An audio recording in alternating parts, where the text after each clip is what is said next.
तुम्ही दोघे एकमेकांशी कधी बोलला? कधीच नाही. आम्ही असं भेटून असं बोललोच नाही. साखरपुड्यात पण एक किस्सा यांना असा आणलं आहे, एक नव्हतं. किस्सा असा आहे सांगा. की लग्न जमलं आमचं, साखरपुडा जमला, पण ही म्हणजे बोलत नाही. तिचा स्वभाव खूप खूप म्हणजे बोलणं नाही आहे जास्त, अच्छा, अच्छा. गप्पा असायची. ते आमचे वहिनीचे भाऊ आहे, मोठे भाऊ आहेत. तर त्यांनाच मी काय करायचं, फोन करायचा. फोन त्यावेळेस फोन होते, कमी होते माध्यम म्हणजे. मग त्यांना फोन केला मी, मला सांग मला एक काम कर म्हटलं, तू फोन ना जाऊन तिला दे. हां, मग तू काय करायचा, जायचा पहिला बघायचं घरामध्ये कोण आहे का, वडील आहेत का, नाही आहे, मग गपचूप तिच्या हातात फोन म्हणजे वडिलांना ही गोष्ट माहिती नव्हती की फोन वगैरे आल्यावर. बरं. मग तुम्ही बोलायचा? हा, त्यावेळी माझ्याकडे मोबाईल नव्हता, माझ्या पप्पांकडे मोबाईल नव्हता, फक्त मामाच्या मुलाकडे होता. पण तुम्ही बरं मामाच्या मुलाला पटवून ठेवलं. कोणाला पाठवावं लागेल. बरोबर. तिच्याशी बोलायचं म्हटलं तर काहीतरी गोष्ट ऐकून घ्यावं लागेल ना, तिचं काय आवड आहे, निवड काय. पण हे सगळं फोनवरच बोललात? नाही, ती जास्त बोलायच नव्हती, ती मग? फक्त ऐकायची ती. मग फोनवरती म्हणजे माझ्या आजूबाजूला नातेवाईक असायचे, कोणी ना कोणी असायचं, तर मी तेवढं बोलू नाही शकायची. आणि मग Shortcut मध्येच भेटलात मला कधी बोला. दोघे घरच्यांना न सांगता? नाही, नाही, भेटलोच कधीच नाही भेटलो नाही अजून, बाहेर कधीच कधीच नाही? नाही, नाही. कधीच नाही. काय सांगता? हो सर. नाही, खरंच डायरेक्ट लग्नामध्येच. ती पण लग्नामध्ये तिने कुठं पाहिलं मला, म्हणजे ती गप्प ना, बोलली पण नाही? नाही कुठं बोला. आता कोण बोलतं जास्त घरी? तेव्हा गप्प होता ते बरं होतं वाटतंय त्यांना. किती वर्ष झाली लग्नाला? 10 वर्ष झाली. हो. हे 10 वर्षापूर्वीच्या सगळ्या आठवणी आहेत, बरोबर की हो नाही? सर. मुंबईत आल्यावर म्हणजे लग्न करून थेट मुंबईत आलो. हो, मुंबईतच. कुठे कुठे फिरायला नेलो मुंबईत आल्यावर? मुंबईत आल्यावर आम्ही पूर्ण फॅमिली ऑल मुंबई दर्शन केलं सगळ्यांनी मिळून. एकदा. हा, त्याच्यानंतर 10 वर्षात त्यानंतर एकदा यांच्या म्हणजे शाळेच्या टीचरच्या बहिणीचं लग्न होतं, मग तिकडे यांनी मला नेलं होतं. कुठे? सायन. ठिकाण सायन. 10 वर्षात एकदा. म्हणजे नंतर पण आम्ही असं अधूनमधून कधी कधी गेलो. जाता? हा, तुम्ही जसा काय वेळ भेटेल शिकवता तसा. का? सर, शिक्षक आहे मी. शिक्षक आहे? हो. अच्छा अच्छा.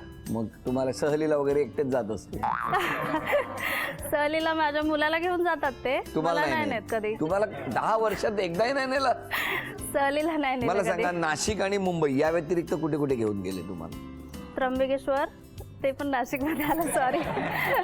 त्या व्यतिरिक्त कुठे नाही नेलं ते, काय हो, लग्नाच्या गुरुजी? अगोदरच फिरून आले. सर असं आहे, तुम्हाला माहिती आहे आम्हाला टाइम भेटत नाही कुठे जायला. हा, कुठे घेऊन जाते तुमच्या एवढी सुट्टी पण कोणाला नसते. पण जर सुट्टी असेल ना, त्यावेळेस तिची मागणी असते, नाशिकला चला. मग कुठे जायचं तुम्ही सांगा. नाशिकला गेल्यावर आम्ही भरपूर एन्जॉय करतो, तिकडे भाऊ पण वहिनी. मला सांगा, त्या व्यतिरिक्त भारतातली वेगवेगळी पर्यटन स्थळ आहेत, ती बघावी असं नाही वाटत तुम्हाला? वाटतं सर, मग सुट्टी पडली की नाशिकला चला कशाला? ते माझं जास्त आवडीचं ठिकाण आहे. आणि तुम्हालाही बरं पडतं, हो की नाही? हा, त्यांना खूप आवडतं. निवांत. बरं, आता मला सांगा, आरोप करायचे पटापट आरोप करायचे आणि तुम्ही यांची बाजू घ्यायची, कळलं? ॲक्च्युली हा माझा 2 नंबर मुलगा आहे आणि तसे दोघंजण चांगली प्रेमळ आहेत, पण थोडी खर्चिक आहेत, कारण पैशावर कंट्रोल करत नाहीत. तर त्यांच्या फ्युचरचा विचार करून त्याने जसा खर्च करावा हे त्यांना मी सांगू. काय म्हणणं आहे तुमचं याच्यावर? तसं आता न्यू इयर पण चालू झालं, त्याच्यामुळे रेझोल्युशन पण बनवले आहेत काय म्हणजे थोडा खर्च कमी करण्यासाठी.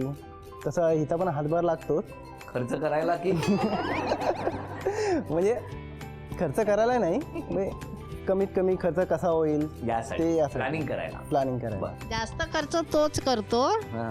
बाहेर मुलांबरोबर. हां, हा. मित्र त्याला जास्त आहेत, घरी एवढं लक्ष नसतो. बरं झालं बोलला.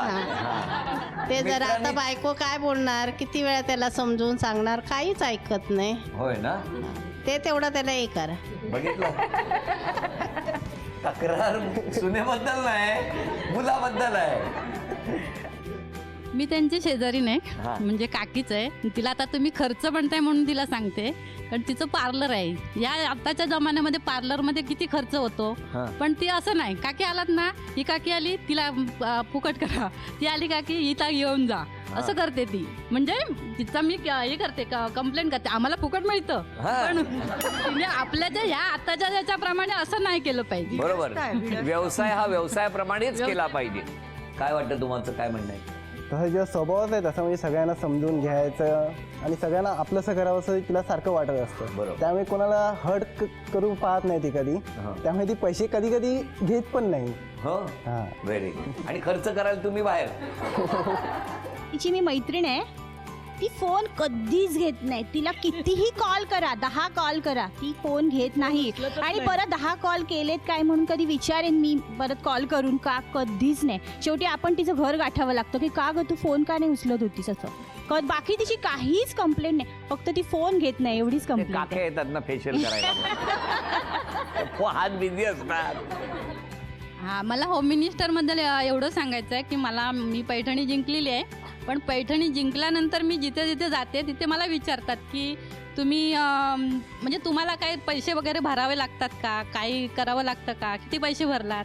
पण मला प्रत्येक वेळेला सांगायचं होतं काही नाही, की ती लोक आल्यानंतर फक्त आम्हाला सांगतं की तुम्ही नटून वगैरे तयार राहा आणि विचारलेल्या प्रश्नांची फक्त उत्तरं द्या. ती लोक आमच्याकडे पाणीसुद्धा पित नाहीत, एवढा आमच्याकडे करतात आणि एवढा खर्च करतात आपल्यावर. आणि एवढी टीम छान आहे की नाही, म्हणजे आपलं कुटुंबच वाटतं असं प्रत्येक वेळेला. छान, बरं झालं तुम्ही व्यक्त केलं. आणि यामध्ये पुन्हा एकदा सांगू इच्छितो की जर होम मिनिस्टरचं नाव वापरून कुणी जर तुमच्याकडे कधीही कसल्याही पद्धतीची मागणी केली तर कृपया लगेच नजीकच्या पोलीस स्टेशनवरती तक्रार दाखल करा. कारण 12 वर्ष ही ट्रान्सपरन्सी, हे पावित्र्य जपलं म्हणून तर महाराष्ट्राच्या घराघरांनी दरवाजे उघडे केले. आणि म्हणून या प्रवासात ही आनंद यात्रा अधिक वेगाने आम्ही सगळे घेऊन जाऊ शकलो. झी मराठीवरती प्रेम करता आहात तसंच प्रेम करत राहा असं म्हणत आत्ता तुम्ही कसा अभिनय करणार ते आम्हाला बघायचं आहे. घ्या पहिली चिठ्ठी घ्या. हिंदी चित्रपटाचं नाव, अभिनय करायचा, ओठांची हालचाल करायची नाही. हां, तुम्ही अभिनय करा किंवा तुम्ही करा.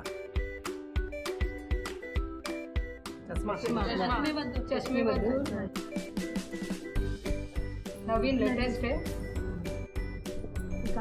गाडी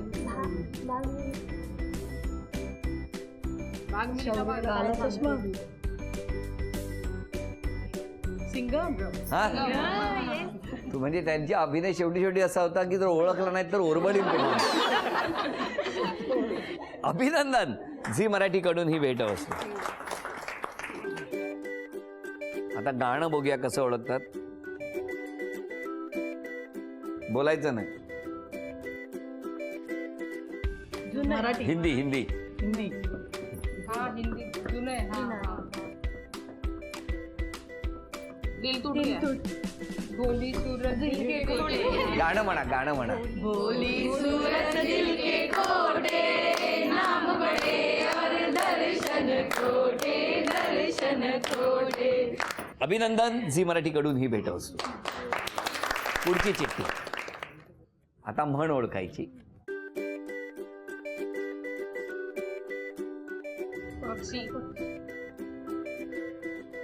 पोपट. पोपट कावळा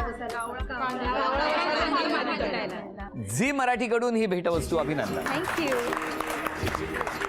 बघूया कोण जिंकणार पैठणी. या सगळ्यांचं स्वागत करून एक चिठ्ठी पटकन जाहीर करतो. चालेल ना? हां, सुषमा विलास मरगज. तुमच्या घरात कोण कोण आहे आता? माझे मिस्टर आणि मी काय करतात मिस्टर? सिव्हिल बिझनेसमध्ये नोकरी करतात? सिव्हिल अच्छा, व्यवसाय करतात. कॉन्ट्रॅक्टर आहे. बरं बरं. आणि कसं वाटतंय आज तुम्हाला? खूप छान. उखाणा घेताय? या. मंगळसूत्र सौभाग्याची खून, विलासरावांचं नाव घेते मरगजांची सून. बरं करता. हां, तुमच्या दोघांपैकी रागावतं कोण जास्त? दादा कसं सांगू. तिकडनं उत्तर आलं दादा. वहिनी कमी रागावतात? वहिनी काय पण झालं की पहिले रडतं. लगेच वाईट वाटतं, मग इमोशनल होता लगेच. हो ना? आता नका रडू.